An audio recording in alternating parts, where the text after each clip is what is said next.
principal impacto sería económico, ¿verdad? Y es multifactorial, como les he venido definiendo en todas las enfermedades. ¿Ok? La llaman también enfermedad de Young. ¿Ok? Enfermedad de Young.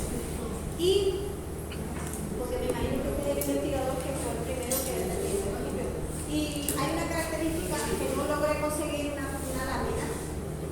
Las lesiones que se ven en los intestinos parecen como unas vellosidades cerebrales. No sé si circunvoluciones.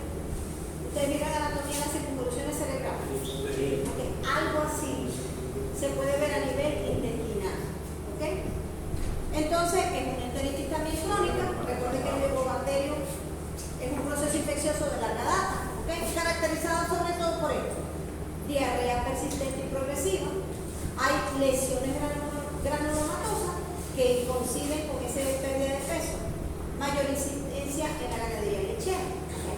Y producida por este señor, el Mycobacterium avium, subespecie para tuberculosis. O sea que pertenece al grupo de los no tuberculosos. ¿Okay? Fíjense que aquí está la estrella de Hollywood marcada. ¿Okay? Si yo les digo defínamela para tuberculosis, no es que me va a producir que es el Mycobacterium avium, una enfermedad crónica, más que todo por diarrea persistente, producida por un micobacterio del grupo no tuberculoso que se llama Mycobacterium avium, subespecie, hasta ahí. ¿Okay? Ojo a la hora de escribir la letra.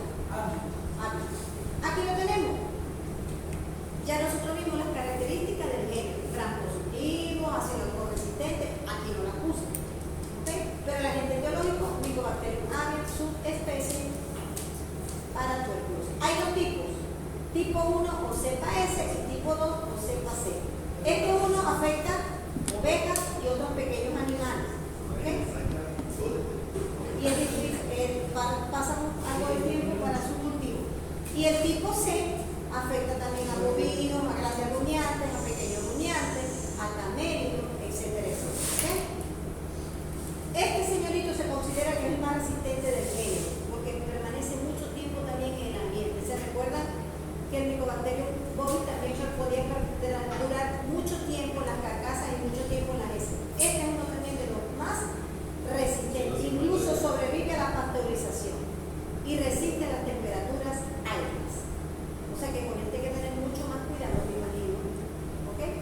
Para la manipulación y el proceso de industrialización de estos productos lácteos cárnicos. ¿Okay? Fuentes de infección. Aquí lo vemos. ¿Quién me lee desde aquí? Porque no veo por acá.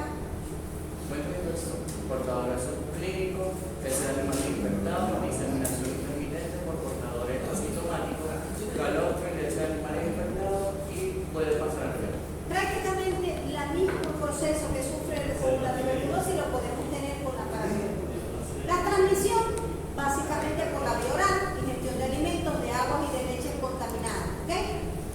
Fíjense, los terneros menores de 30 días son los más susceptibles, pero como es una enfermedad crónica, ese ternero va creciendo y puede manifestar ya los sintomatologías clínicas más adelante, ya más de edad. Lo que vemos es un ternero demasiado delgado, con una pérdida de peso progresiva, débil, puede tener problemas de fiebre intermitente, etcétera, etcétera. ¿Okay? El periodo de incubación, fíjense aquí, hasta 15 años. ¿Okay? Y se ha determinado que hay una transmisión de tipo vertical, o sea, de intrauterina, de la madre al feto.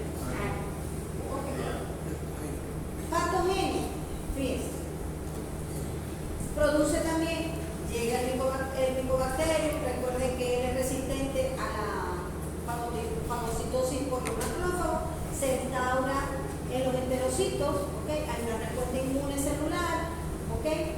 Pero todo esto nos lleva a que haya una lesión que va a llevar a una enteritis crónica, de acuerdo a la severidad de la infección, y una linfoadenopatía mesentérica. O sea, van a haber granulomas en la región de la ustedes saben cuando abrimos el intestino, esa membranita que une el hilo, el yeyuno, ¿cómo se llama? Recuerden, el mesenterio. ¿Okay? Entonces ahí también podemos ver ese tipo de lesiones granulomatosas. ¿Okay? Fíjense, aquí es una histología, lesiones en intestino delgado, se ven estos granulomas, ¿okay? Llenos de Mycobacterium, ¿okay? Unos más grandes que otros. Los puntitos rojitos estos se verían junto bacterias. ¿Ok? ¿Qué dice aquí? Tinción de sinfísima. ¿Ok? Recuerden que lo llamamos que es una bacteria ácido alcohol resistente por este tipo de coloración.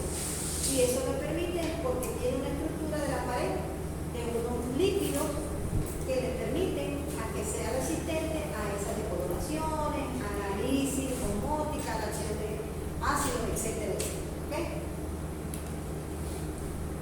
El diagnóstico, fíjense, muy poco probable por la sintomatología. Yo sí vi una vaca de línea, sí la vimos. Recuerdo que la pudimos hacer la necropsia allí. Es así. Y fíjense cómo se ve el intestino adentro. Parecen como unas circunvoluciones cerebrales. Esto es típico de una paratuberculosis. ¿Qué es lo que vemos? El animal demasiado flaco, deterioro. Y por supuesto, si es de producción lechera, va a bajar la producción lechera. ¿Ok? Hasta que puede causar incluso la muerte. ¿Por qué? Si este intestino está alterado,